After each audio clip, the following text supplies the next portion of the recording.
It was very common for Jesus to teach at the synagogues, especially during Passover feasts.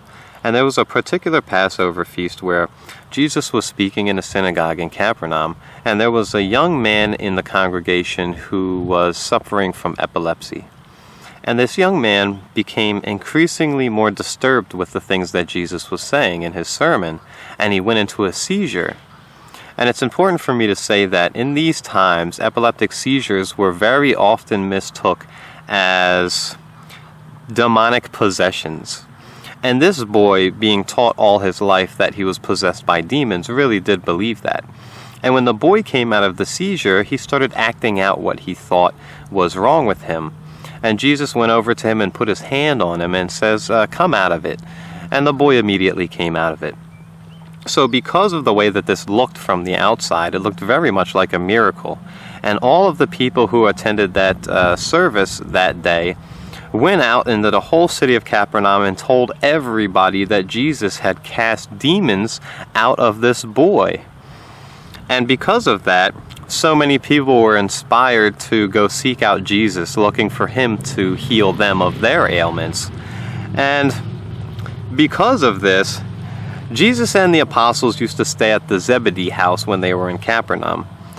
And hundreds of people gathered around the Zebedee house looking for Jesus to heal them of their ailments. So Jesus walks outside, and seeing all of these people, he became very sympathetic in his heart. And he really did wish to heal all of these people of their ailments. And it's also important for me to say that Jesus is the sovereign of this universe. And when Jesus came to earth, he was accompanied by thousands of angelic and celestial personalities who were there to do his bidding.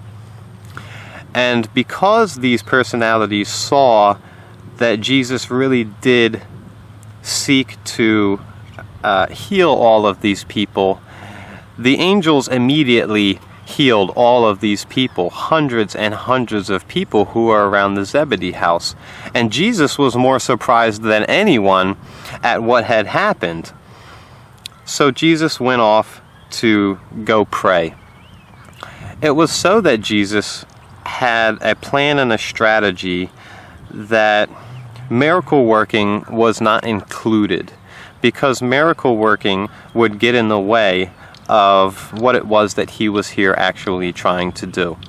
So when he came back from praying, all of the apostles were very disturbed by Jesus' actions and the fact that he didn't seem happy about healing all of these people.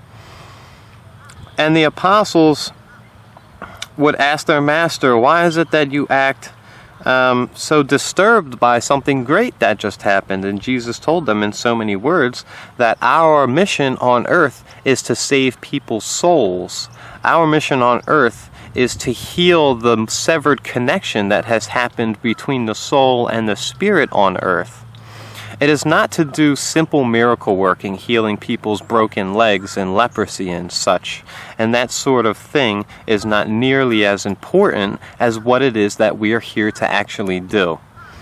And the apostles didn't understand what he said. The apostles really enjoyed all of the good press that they were getting. They really enjoyed all of the attention that they were getting. And they honestly believed that this miracle working would further their mission of speaking this good news of God.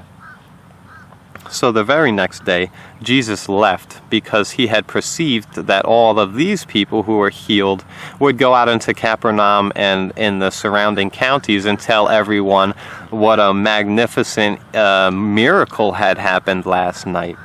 And of course, hundreds and hundreds of people more came to see a miracle working or to be healed of their ailments, but Jesus wasn't there anymore.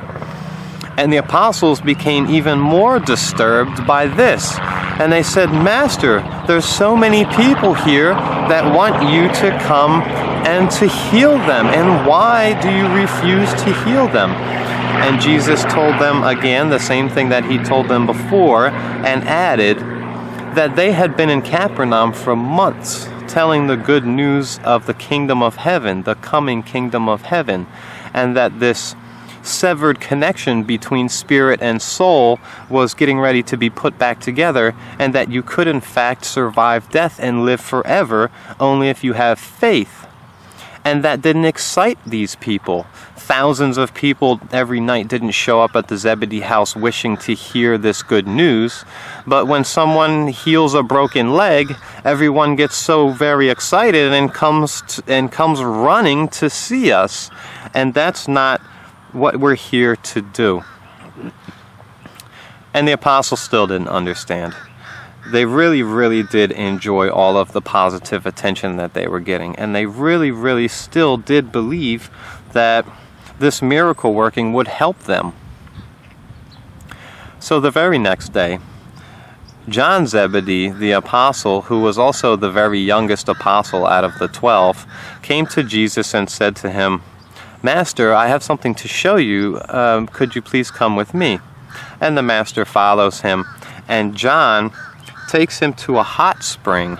And this hot spring used to have bubbles that came up from underneath it, and it was kind of like a red color. So the people of Capernaum believed that this hot spring had healing properties. And this story, the result of this story, can be seen in John chapter 5, verse 8 in the Bible. And John shows him all of these ailing people in hopes that his sympathy would make him heal all of these people as well. And Jesus turns to John and tells him, "John, why is it that you would seek to have me go against what it is that I just told you last night and the night before? We are here for a very specific reason, and it is not to heal people of finite infirmities." So John was kind of disturbed by this, and he was not happy that his master seemed upset with him. So the master says, "Okay, John, this is what we're going to do. We're going to do the proper thing, and I'm going to show you how we heal people." He says, "Bring all of the people around, all of these ailing people, and let's both speak good tidings to them, so that we may seek to heal them in this way, in the proper way, in the way that we've decided to do this on earth." So John, even though he's upset, he gathers all the people around, and Jesus gives a sermon. And the sermon, in so many words, told them that Jesus knows that they're suffering because of years of wrongdoing, that they're also suffering because their parents and their grandparents may have did something wrong, that they're also suffering because of accidents and things that happen when you live in a physical environment, that God's mission here is to help you to live forever, so that you can live in a wonderful mansion after your death, that you can have a new body, and every single one of everything that is wrong with you can be immediately cured upon your resurrection. And so many people heard this sermon, and Jesus went on to say that in life is very difficult, of course, and you have to fight, and you have to do what it is that you can do to get through it. But you cannot seek for God to be a miracle worker, to destroy your enemies, and to get rid of all of the bad things that happen in life. That you have to handle these things, and it's through faith that these things become cured in time. And one man, a lot of people there really believed Jesus, and a lot of healing went on just from these words that Jesus taught them. And one man, hearing this sermon, really, really believed what Jesus told him about fighting, about being positive and moving along so that you could live a good life as well as you can while you're still here on earth. And so the man said something to Jesus, and Jesus told him, "What you have to do is pick up your bed and walk." And today was the Sabbath day, and it was illegal for someone to pick up their bed and walk during the Sabbath day. So the man picks up his bed and he walks home. And he goes back to his family, even though he's been at this spring for a long, long time. And all this man was waiting for was for someone to come along and speak these good words, these good tidings to him, so that in his own mind he could get up and have the energy and the focus to live through all of the hard times of life.